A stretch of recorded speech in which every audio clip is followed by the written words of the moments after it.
my dear students of class 7th. Nice to see you people again. Today I am here to discuss with you a very thoughtful poem which highlights the importance of spirituality over worldly pleasure or materialism. The poem is titled as Govinda's Disciple, written by Rabindranath Tagore. Now I have written the poem stanza wise here on the board. I need you to pay attention here. You can go through the stanzas and I'll be explaining the poem stanza wise, line by line. So please pay attention.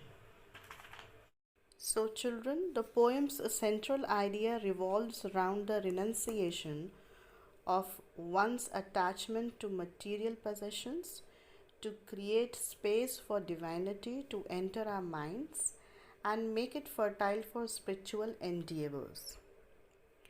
The materialistic things acts as the biggest impediment on our paths for spiritual attainment.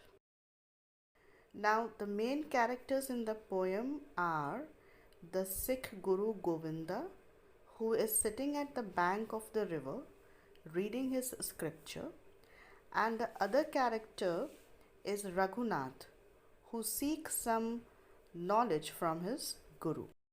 So dear children, I'll be reading the first 4 lines of the poem and then I'll explain it. The first 4 lines are: far below flowed the Ganga, quick and clear, above frowned the jutting bank.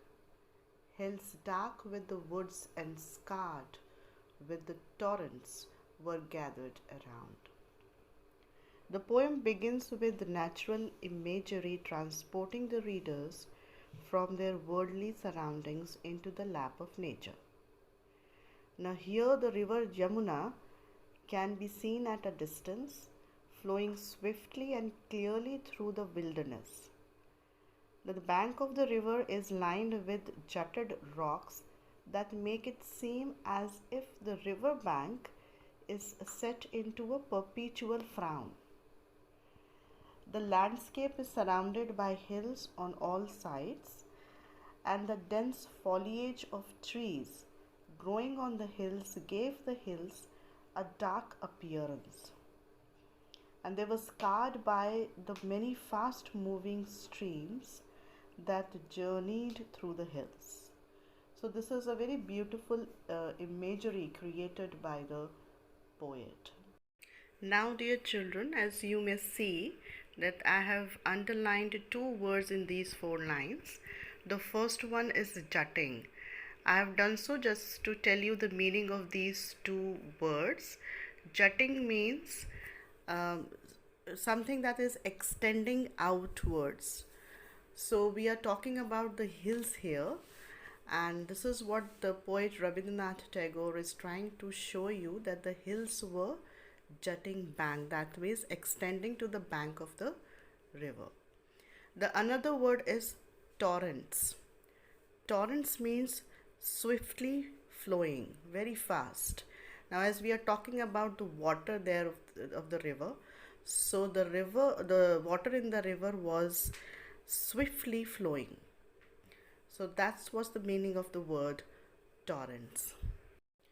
Now the next lines are: Govinda, the great teacher, sat on the rock reading scriptures, when Raghunath, his disciple, proud of his wealth, came and bowed to him and said, I have bought my poor wealth, unworthy of thy acceptance.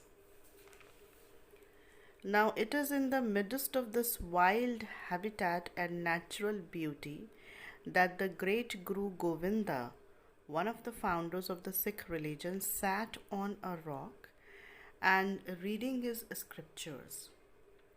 His study was interrupted by a visit from one of his disciples named Raghunath, who was a rich fellow who came bearing a gift for his Guru.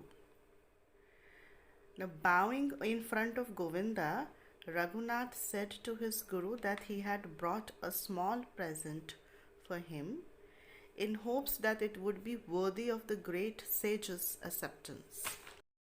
Now the next lines are, thus saying, he displayed before the teacher a pair of gold bangles wrought with costly stones. The master took up one of them, twirling it round his finger, and the diamonds darted shafts of light. Now Raghunath brings forth a pair of gold bangles studded with precious stones.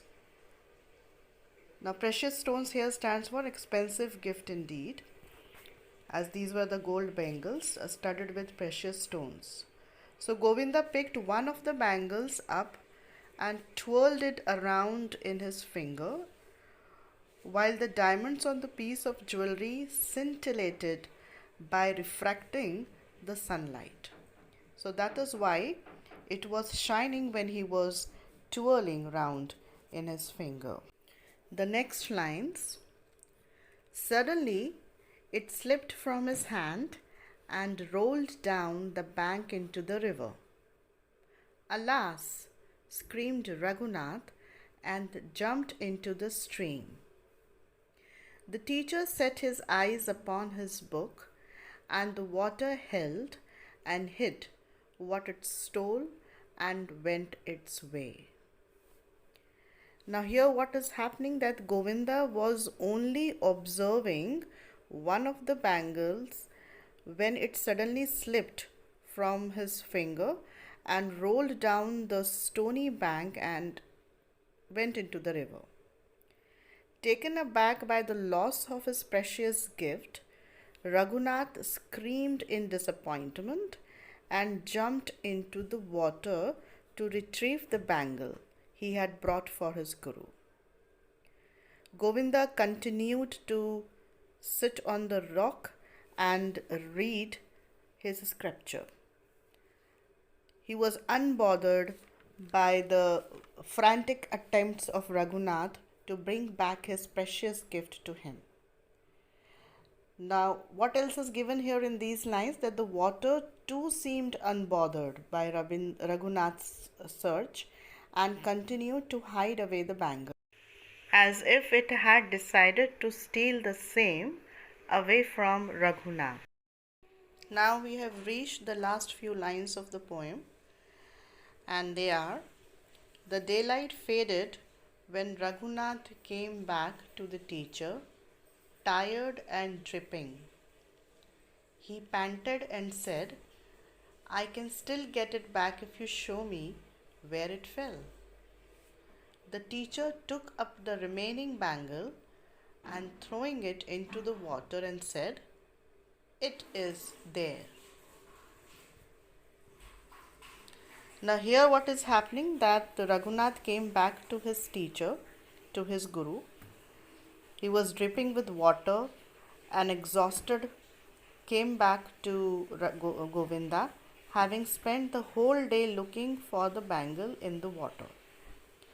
Now, through breathless pants, he told his guru that he could still fetch the bangle for him if only Govinda would show him where it fell. So Govinda answered this request of his disciple in the most unexpected way. What he did was that he picked up the second bangle, he threw it into the water as well and said, it is there, which implies that just like the first bangle, even the second one was now lost. Now here it is shown that disciples like Raghunath, whose minds are still occupied with wealth and luxuries, can never achieve clarity on their real divine purpose in life, for they are too busy amassing and showing off wealth.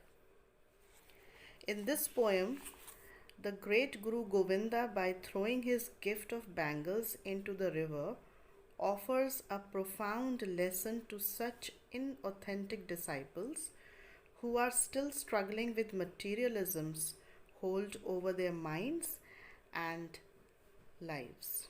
So this was all about the poem, dear children. I hope that you have understood it very well.